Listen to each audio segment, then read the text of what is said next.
አድማጮቻችን በአንድ ወር 4 ሚሊዮን ፎሎወር መሰብሰብ የቻለውን ዝምታ ወርቅ መሆኑን ያስመለከተንን ቃሉ ቡቲክን ተመለከትን። እንዴት ያለ ፍቱ በቃ ፍቱ።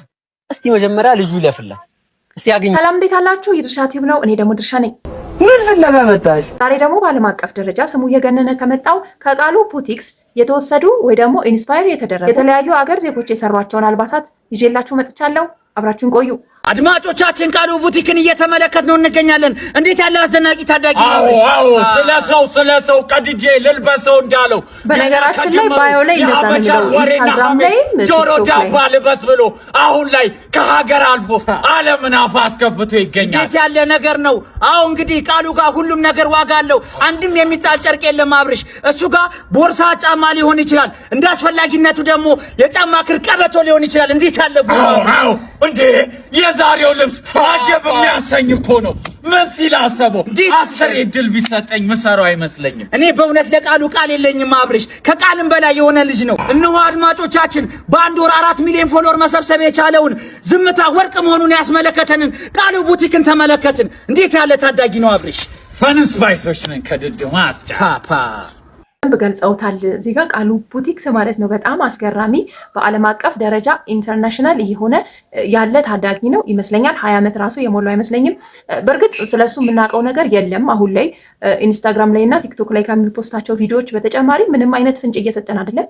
እስካሁን ድረስ ምንም አይነት ኢንተርቪዎችን አላደረገም። ከየትኛውም ሰው ጋር ተገናኝቶ አያውቅም። በእርግጥ አንዳንድ ቲክቶከሮች አናግረነዋል፣ አግኝተነዋል ይላሉ። ግን እኛ ያየነው ከሱ የሰማነው ነገር የለም። ግን አሁን ላይ አካውንቱ በፍጥነት እያደገ ነው ያለውና አሁን ላይ ከኢትዮጵያ አልፎ የተለያዩ ኢንተርናሽናል የሆኑ ሰዎች የእሱን ኢንስፓይሬሽን በመጠቀም የተለያዩ ልብሶችን እየሰሩ ይገኛሉ።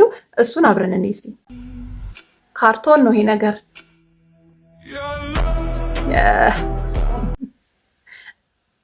ይሄ ልብስ በካርቶን ነው የተሰራው እንዳያችሁት እና የሚገርማችሁ ነገር በጣም ዲፌንድ እየተደረገ ነው በኢትዮጵያውያን ዘንድ ብቻ ሳይሆን በዓለም አቀፍ ደረጃ የተለያዩ ሰዎች ወይም ደግሞ የተለያዩ አገር ኢንፍሉዌንሰሮች ወይም ደግሞ ዲዛይነሮች የሱን መነሻ በማድረግ የተለያዩ ቪዲዮዎችን ይሰራሉ።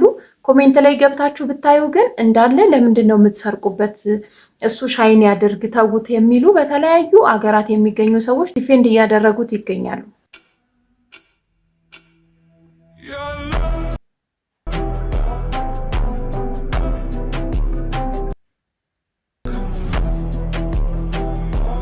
ይሄኛው ኢንፍሉዌንሰር ይመስለኛል ከወደ ደቡብ አሜሪካ ይመስለኛል፣ እርግጠኛ አይደለሁም። እና በተደጋጋሚ እንደዚህ አይነት የቃሉ ቡቲክስን የመሰሉ የእሱ ኢንስፓይሬሽን የተቀላቀለባቸው ዲዛይኖችን ይሰራል። ይሄ ለየት የሚያደርገው ከወዳደቁ ነገሮች አይደለም፣ ጽድት ያሉ እቃ ናቸው እቃዎቹ እና በተደጋጋሚ እየሰራበት ይገኛል። እዚህኛው ኮሜንት ላይም ብትገቡ ተው አትንኩበት ነው፣ ተመሳሳይ ነው ኮሜንቱ። የሚገርመኝ ደግሞ በቃ ሁሉ ነገሯን የእሱን ነው ኮፒ የሚያደርጉት። ባክግራውንዱ እንዳያችሁት ይሄኛው ጫማ ነው። እንደውም ይሄ ጫማ ሰሪ ሳይሆን ይቀራል እንዴ! ከዛ ጫማው ምንድን ነው? ፌስታል። ደግነቱ እኛ ሀገር ጥቁር ፌስታል ተከልክሏል። ከዛ ጥቁር ፌስታል አለ። ከዛ በኋላ ምንድን ነው እንትኑ ፌስታል ነው በነገራችን ላይ። ከዛ ይሄ ልብስ አይደለም። ይሄ በእርግጥ ምንድን ነው የያዘው? ቶስተር ነው። ቦርሳ እንደ ቦርሳ የተጠቀመው ቶስተር ነው። ምንድን ነው? በጣም ይገርማል። በጣም ብዙ ሰዎችን ኢንስፓየር እያደረገ ነው የሚገኘው ልጁ።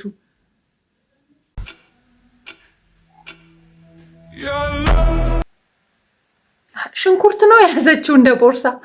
ቦርሳዋ ሽንኩርት ነው። ጫማዋ ላይ ሽንኩርት አለ። ከዛ ቀሚሱ ማዳበሪያ ነገር ነው። የጆሮ ጌጡ እንትን ነው፣ ሽንኩርት ነው። ይመችሽ።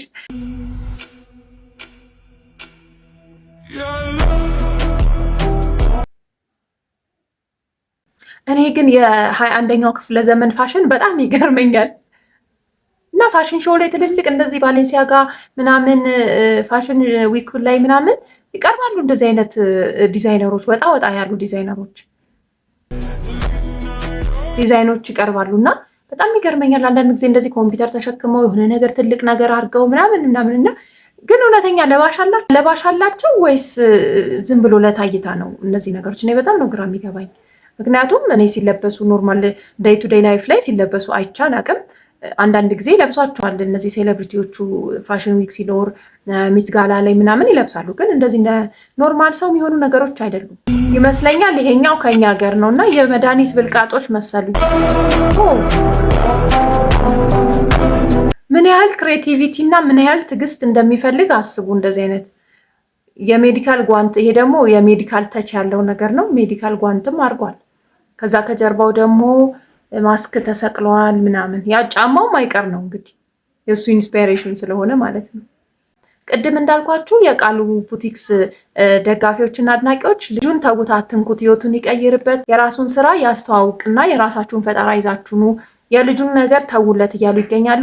ነገር ግን የሚሰማቸው አላገኙም። ምክንያቱም እኛ ሀገር ብቻ አይደለም በዓለም አቀፍ ደረጃ ነው የልጁ ስራ እየተኮረጁ የሚገኙት። ፍቱ በቃ ፍቱ። እስቲ መጀመሪያ ልጁ ይለፍላት፣ እስቲ ያገኝበት። ሰበላችሁ እየተነሳችሁ በተበላ ኮንተንት አትሱ። ጣፍቱ ምን እሺ ነው።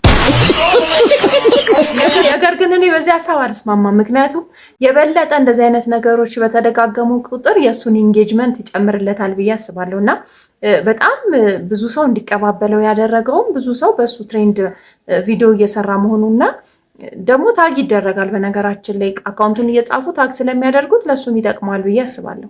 ሌላ የኛ ሀገር እንሂድና እናበቃለን።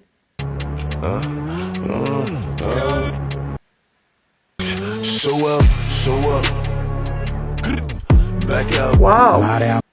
ይሄ ደግሞ ለየት ያለ ነው፣ ዩኒክ ነው። ለዛሬ በቃሉ ቡቲክስ ዙሪያ ያቀረብኩላችሁ ፕሮግራም ይሄንን ይመስል ነበረ። ስለተከታተላችሁኝ አመሰግናለሁ። ሀሳብና አስተያየት ካላችሁ ኮሜንት ሴክሽን ላይ አስቀምጡልኝ። ላይክ፣ ሼር፣ ሰብስክራይብ ማድረጋችሁን እንዳትረሱ። ቻው ቻው።